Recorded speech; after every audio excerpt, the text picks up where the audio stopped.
కప్రాలో MRO చేశాడు. అదే MRO ఇక్కడికి వచ్చిండు. ఈ ఎంఆర్ఓ కమిషనర్ కలిసి తొత్తులుగా మారి ఇవాళ అధికారుల మీద మేము చెలాయిస్తే రాత్రి వాటికి బుల్డౌజ్ చేసి మొత్తం 4 బిల్డింగ్లు కూల్చేస్తుండే. అధికారుల దాంట్లో ఇన్వాల్వ్ కాలే. డెఫినెట్ గా ఎల్లుండి వచ్చిన తర్వాత నేను ఒకటే చెప్తా ఉన్నా, నేను నిలబడతాడు పోయి యాజ్ పర్ రూల్.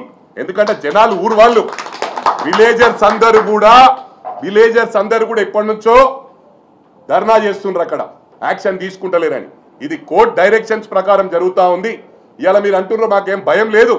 డెఫినెట్ గా as per rule court direction ప్రకారం ప్రజలకు మద్దతుగా నేను తప్పకుండా ఎవరు వచ్చినా రాకున్నా కాంగ్రెస్ పార్టీ తరఫుకి నేను నిలబడతాడా. ఎట్లా అధికారులు చేయరు, అవసరమైతే 20 డౌజర్లు పెడతాం, 20 బుల్డౌజర్లు పెడతాం, 20 ప్రొక్లైన్లు పెడతాం, ఏమైనా పెట్టి మొత్తం డెమాలిష్ చేసే వరకు వదిలిపెట్టా అని చెప్పి కూడా మీ అందరికీ విజ్ఞప్తి చేస్తున్న. దీంతో అంతం కాదు, ఈ 5 సంవత్సరాలు మీ వెంటనే పడతా. అంత లోపట నీకు నిజంగానే కాంగ్రెస్ పార్టీలో జాయిన్ కావాలంటే సిన్సియర్గా నరుకుమంటే టీవీల ముందు బాగా నరుకుతాను. నాదేడుంది కబ్జా అని స్టూడెంట్స్ను కూడా నిన్న కూడా ఉదాహరణ కనుక్కోండి మీరు. మా సార్ చెప్పిండు, మా ఎండి గారు చెప్పిండ్రు, మా చైర్మన్ గారు చెప్పిండ్రు గొడవ చేయమన్నారని. స్టూడెంట్స్ను మిస్యూజ్ చేయకు నాయన. ఎలక్షన్స్ కూడా వాళ్ళని మొత్తం దొంగోట్లు వేయించినావు. పిల్లల పేరెంట్స్ను కూడా తీసుకుపోయి దొంగోట్లు చేయించినావు. నీకు విత్ ఎవిడెన్స్ చూపిస్తా. అవన్నీ చూపించాలంటే మొత్తం అడ్రస్ గల్లంత అవుతుంది. నువ్వు ఎన్ని పైసల రాజకీయం ఆడినా కాంగ్రెస్ పార్టీలో నడవది. ఏదైతే కేసీఆర్ గారి దగ్గర నడిచిందో ఇక్కడ నడవది. కేసీఆర్ దగ్గర ఇష్టారాజ్యంగా నడిపించినావు, ఇష్టం ఉన్నట్టు డబ్బులు ఇచ్చినావు, 100 కోట్ల డబ్బులు ఇచ్చినావు. అది మీడియాకు కానీ ప్రజలకు కానీ అన్ని పార్టీలకు తెలుసు. ప్రజల వీక్ పాయింట్ తీసుకున్నావు. బీదోలను అడ్వాంటేజ్ తీసుకొని డబ్బులు ఇచ్చి ఓట్లు వేయించుకుంటున్నావు. బిడ్డ అది నడవకుండా చేస్తాం. బీదవాళ్ళు లేకుండా చేసే ప్రయత్నమే మేము చేస్తాం. ఈ రాష్ట్రంలో ఈ ప్రభుత్వంలో బీదవాళ్ళను కూడా లేకుండా చేయడమే మా ఆకాంక్ష.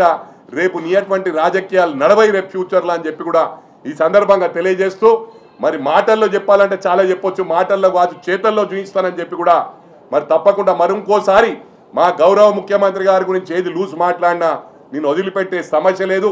మా కాంగ్రెస్ పార్టీ గురించి మాట్లాడినా వదిలిపెట్టే సమస్య లేదని చెప్పి ఈ సందర్భంగా తెలియజేస్తా ఉన్నా.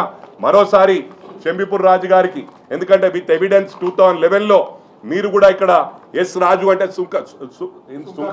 శుంకర రాజు అని ఉంది, హనుమంతరెడ్డి గారి పేరుంది, ఇక్కడ మల్లారెడ్డి గారి పేరుంది, అందరి పేర్లు ఉన్నాయి. కాబట్టి మీకు క్లారిటీ లేదేమో, నెక్స్ట్ టైం ఈ దాంట్లో ఇన్వాల్వ్ కాకని చెప్పి కూడా ఎమ్మెల్సీ గారికి నేను మరోసారి రిక్వెస్ట్ చేస్తా ఉన్నా.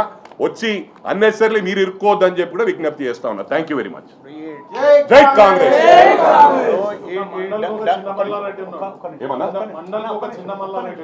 అదే అదే చాలా ఉన్నాయి, 100 ఎకరాలు ఉన్నాయి కుంభకోణాలు, ఒక్కటి కాదు. డబ్ల్యూపీ నంబర్ చెప్పాలి సత్యన, ఇది ఇంపార్టెంట్. WP number 13469.